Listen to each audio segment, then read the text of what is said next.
Imagine going on a first date and being told you have to pay for everyone. That's exactly what happened here, and his response caught everyone off guard. Hey, babe. Is this the whole check? Yeah.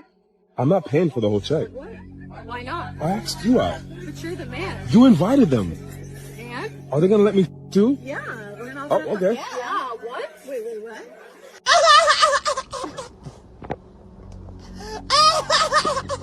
I'm only paying for all y'all if I get to have all y'all. I thought we were all gonna... What is wrong with you? Even handle. That is peak entitlement. Bringing your whole squad to a first date and then demanding the guy to pay for all of them. That's not a date.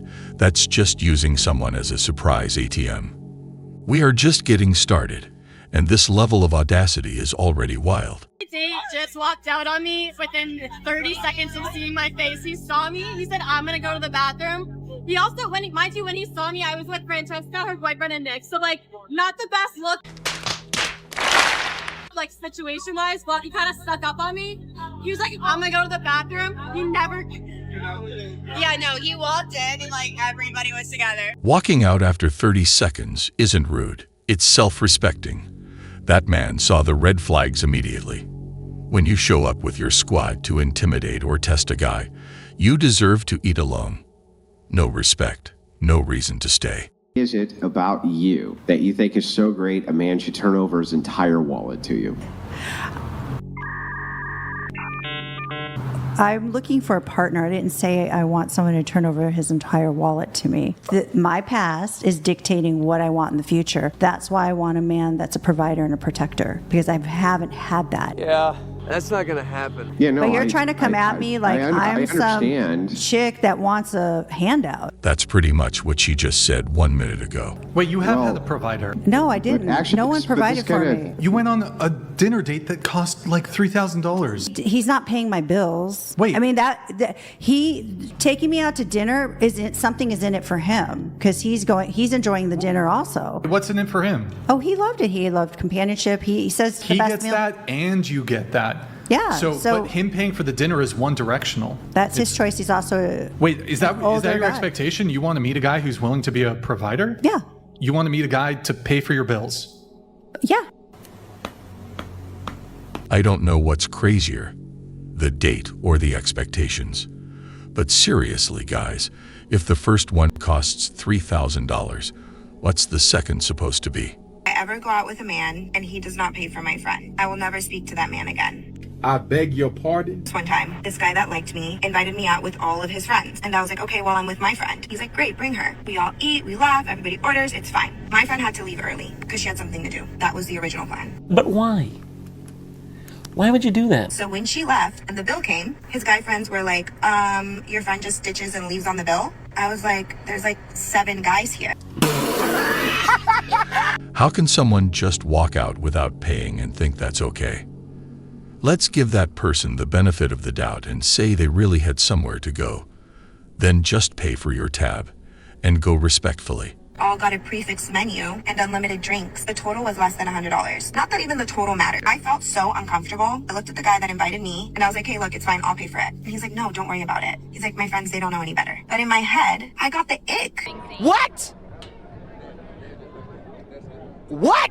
Because you invited me and my friend, and your friends made that kind of remark. No, you didn't say it, but your friends did. And that's just an energy I cannot get behind. If you cannot pay for my friend too, I don't feel comfortable dating you.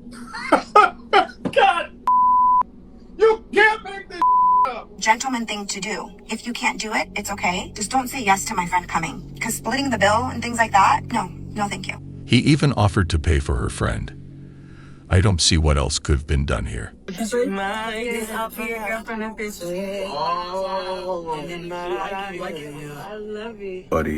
I've done this before. I've been here before. Oof. The whole thing, I made sure to get her favorite dessert. I remember it was like I think our first date, second date, I asked her, hey, what's your favorite dessert? And I made sure to put in my notes, because I would put everything in my notes that she told me that she liked or disliked or she wanted to do one day. This guy did everything right, from the dessert to proposing. But you won't believe how things turned out. I wrote it all down in my notes. And on the day I asked her to be my girlfriend, I got her the exact type of dessert that she said was her favorite. I forgot what it was. It's been a while. But it was something about when they use like the little torch on top of the little like cheesecake type thing or whatever. And I asked her, like, will you be my girlfriend on this? I called in advance. I called 2 weeks in advance to this restaurant. I was like, hey, yo, can you like get this dessert for, I don't know if y'all do this or not. Bro, I had the whole staff working all day. They told me this after I asked her. They're like, we've been working all day because we've been so excited that you wanted to do this. We were trying to figure out how to make it pretty and do what plate and what da-da-da-da. Bro, the staff thought it was so cute the way I asked her to be my girlfriend that they gave us, one, the parking for free, the dessert for free, and they just kept bringing us drinks, and the drinks were also free because they thought the way I did it was so cute. Those staff alone deserve a raise, and I would want things to work out just because of the effort they put in. I also got her this bouquet of flowers, all that, and it was great. You know, after the date, we went home and I spent the night. It was sweet. The next morning, I kissed her on the forehead and I went to work. And 36 hours later, she told me that she didn't want to be together anymore. What? What? And then a couple days after that, she was getting cracked by another man. You'd think that this would happen months after, but a couple of days is crazy, and it makes us wonder what was really going on.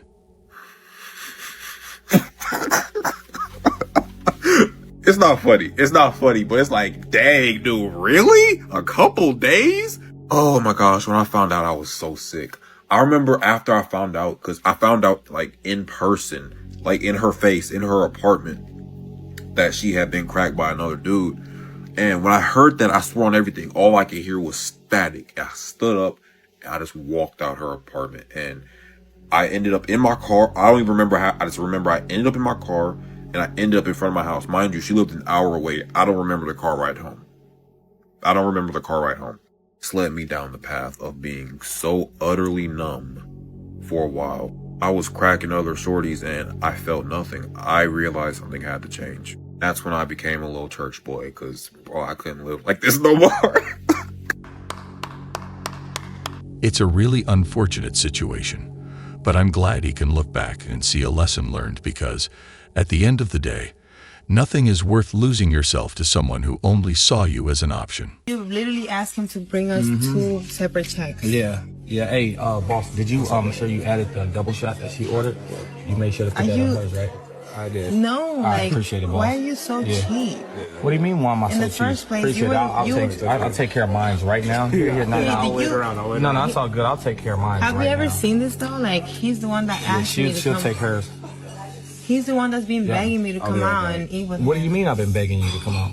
I asked you if you wanted to go on a date. Yeah, so what does that mean? If you take me on a date, you're supposed to take care of my stuff. Are you delusional? Do you suffer from a mental illness? Do you think you do? We have no issue paying for our date, but if they start to over-order, especially expensive things, it's where we draw the line. How am I supposed to take care of your stuff? So you ask him to like give us separate bills? Like, so can you pay for my stuff? Like, are you? I mean, I just, you gotta pay for your bill. I did what I was supposed to do. I didn't tell you to order all them double shots. I was gonna take you on a friendly date. I had the coupon for 50% off. A coupon? Yes. You brought a coupon to this restaurant? Yes. You're so cheap, literally. I'm so cheap, but you No the one wonder why I never even like. Well, if I'm so cheap, why would you order all this extra stuff? You was over here being thirsty, like trying to ask me out. I asked you out on a date. Yeah, multiple times, not just once, multiple times, and I finally say yes, and you can't even treat me to some nice dinner. I was treating you. I thought it was gonna be a real calm until you start ordering double and triple shots. No, you start ordering steak, lobster, the biggest thing on the meal. You ordered the most expensive thing on the meal. Of course, because I'm worth that. Well, if you're worth that, then you can pay for that. Rejected. Food is now $12 instead of $73, and peace never tasted better. Give me one of the worst date experience you've had.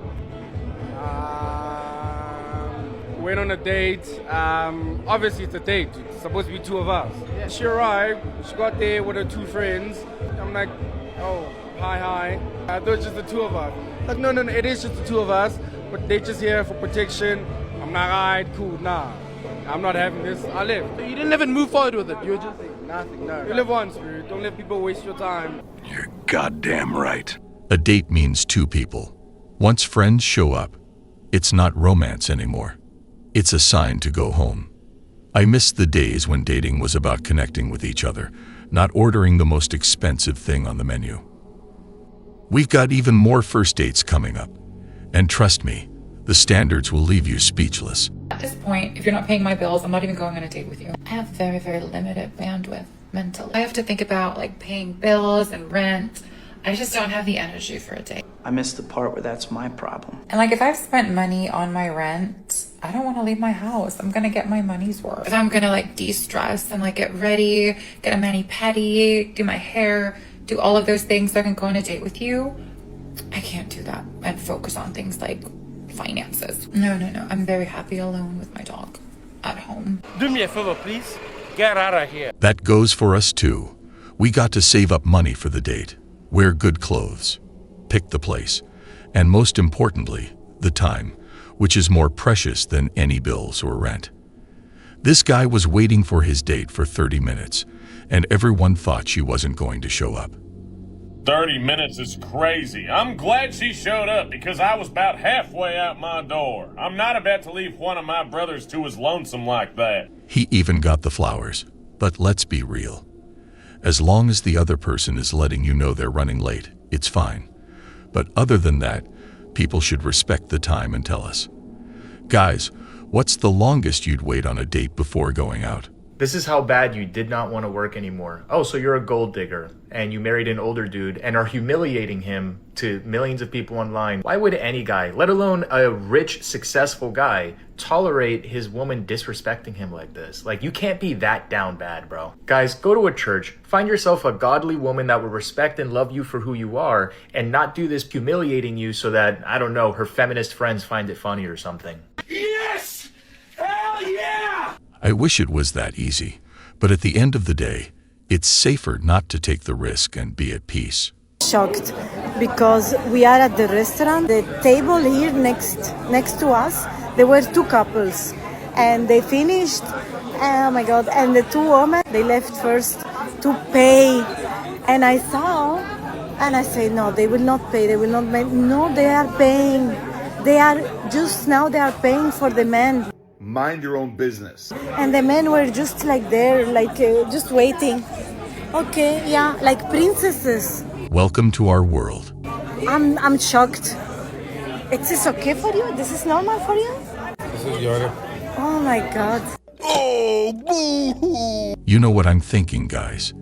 It's time to get our passports and visit Europe. When are men gonna learn that you cannot be nonchalant to that? I had an ex. Literally used to spoil me so much. He paid all my rent, my bills, everything. But when I broke up with him, because I don't need the money at the end of the day if you're doing too much. You're not acting right. He said, okay, well then go find your millionaire boyfriend then. Go find another. Go find someone who's going to treat you the way I did. You want to know how long that took? A month. That's not funny at all. But people need to know that there is a difference between attracting a man and keeping a long-term partner. It's not the same. A month? I don't know why men think that they're the prize. What the is this piece of Where's the baddie in the room? Because I don't see her. Yeah, such a baddie that she can get a man, but she can't keep a man. You claim that you're a baddie, but aren't baddies independent, can pay for their own but then you have men paying your bills, spoiling you, and treating you a certain way, but then you try to backpedal and say that you don't need his money. Okay. It literally makes no sense because she says that she doesn't need the money, but then she turned around and found a man that was still paying her bills. Make that make sense. But then you think that you're gonna like one-up this nonchalant man by basically admitting to the internet that you found a new man within a month, so you pretty much sleep around. Ooh, damn, you showed him. He's really missing out. Gotcha. The first guy will probably find a partner that will value his efforts, and the second man will mostly see this video. What's the worst date you've ever been on? I went on a date with the cheapest guy in New York. He takes me to dinner, he chooses the restaurant, and he wouldn't pay for anything extra. There's cheese extra on the burger, $2, $3 extra. You just wouldn't get it. He'll be like, no, that's extra. No, that's too expensive. I didn't want it. I'm like, dude, it's the first date. Can you just not be so cheap? I ate And I just left him there. I decided I'm gonna pay the bill. I'm gonna make a statement and I just left. Oh my god. Did you guys ever talk again? We actually went on a second date and it was a disaster, for sure. I don't know about you guys, but paying $2 extra for cheese is something I never see myself doing. I don't do coffee. So I told him I only do coffee for business meetings and friends. So if you want to go get coffee as friends, of course. His next text was, should we do dinner? Men know what they're doing. They first just try to lowball you. What?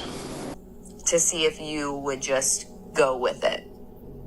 Know your standards, know your rights, and know your worth. Because they will test you in little ways like that, even from the very beginning. Trust me when I say we have other things to worry about. We don't have time to come up with these things. Men are not testing you or lowballing you just because they ask you out to coffee. They are quite simply suggesting something that a lot of women are actually okay with. Because who wants to get stuck on a 2-hour date at dinner with somebody that they don't even jive with? So especially when you're meeting that person off of the internet, you've never seen them in person, that man will know within seconds if he's actually interested in you. You're goddamn right. This guy was going out with his wife and couldn't cover everything, and this was her reaction. I don't think I can afford that meal. I forgot after I paid the rent and the car insurance and the car bill, I thought I had enough, for us to go out, but I don't think I'm gonna be able to afford it. You think you can maybe give me a little bit? I think I got enough for most of it, but I might need a little bit more. Wait for it. Mine. I'm sorry. I hate to have to ask you. Oh, Chuck. You ain't gotta ask me. Hold on, let me see the money. I'm so sorry. I just want Is that enough? $200. Nah, you act like we done ate filet mignon and lobster. I'm talking about the meal. I'm talking about if you need help. If you need, with other No, stuff. it was just for the bill, baby. Oh. Moments like these are priceless, knowing you chose the right person who would have your back. I only need like $10, $20. You trying to send me $200? You acting like we ate lobster or something. Is that enough? Or caviar or something. Yeah, that's enough. Okay, baby. Well, I want you to know that I got your back, you got mine. That's what you ain't got to treat me every time we go out to eat. I can treat you too. Yeah, but always think that. I always like to make you feel special. No, my job is to make you feel special too. That's what our marriage, that's what relationship, that's what God called us to be. I'm your help, we help one another. That's what it's all about. You know what you're playing, right? Of course I got money for the bill. What? I just want to see what you're gonna say. I want to see what your heart was gonna say. What you're gonna be. You know what I'm saying? Well, you know what? I give you my leg. Come on now. That's what I'm talking about. That right there is a keeper, and how we want relationships to be. Each person taking care of the other, not one side always doing the work. Times when the bill comes and there's that whole what do I do? I would like them to pay for it realistically, but do I offer to split it? Does that set a bad precedent for the rest of the relationship? Well, it's a whole messy topic. So my friend was like, you never offer to split. What you say is, sorry, I don't know why it's making me laugh. Do you need help with that? Sorry, I don't know why it makes me laugh. I just thought this was so amusing because even if they were going to be like, yeah, let's split it, they're not going to want to be like, let's split it, because they're going to have to be like, yeah, I want your help. We would reply, no, we're good. Just take care of your tab. Yeah, can you help me? I mean, they're not going to say it like that, but that's what it's going to read as. And I just thought it was so tiny but savage. It was such a tiny savage thing, and it really made me laugh. I went through phases of my life where my early 20s, I didn't even shuffle for my purse. Never. Then through my mid to late 20s, I was just split everything and let them offer to split everything. And now I'm in my 30s, I'm I don't know, I'm a mess. To be honest, I don't really like going out with men anymore. Let's just say the feeling is mutual. Thing about me, I will leave. I don't care. And I'll get a soda on my way out. Say something, I'm gone. Offensive, goodbye. Ignorant, nice knowing ya. I don't care. I was just on a date with someone who thought it would be cute to make fun of the autistic person sitting next to us. Yeah, I didn't know we still did that. I didn't know that was a thing we were doing. I thought making fun of people with disabilities was like a 2003, 2005 type of thing. I didn't know there were still losers out here making fun of autism. I didn't know that. Walking away was the right move here. Making fun of someone for things beyond their control shows a lack of empathy and respect. That's never acceptable on a date. Well, guys, that was all for today. We'll be back soon.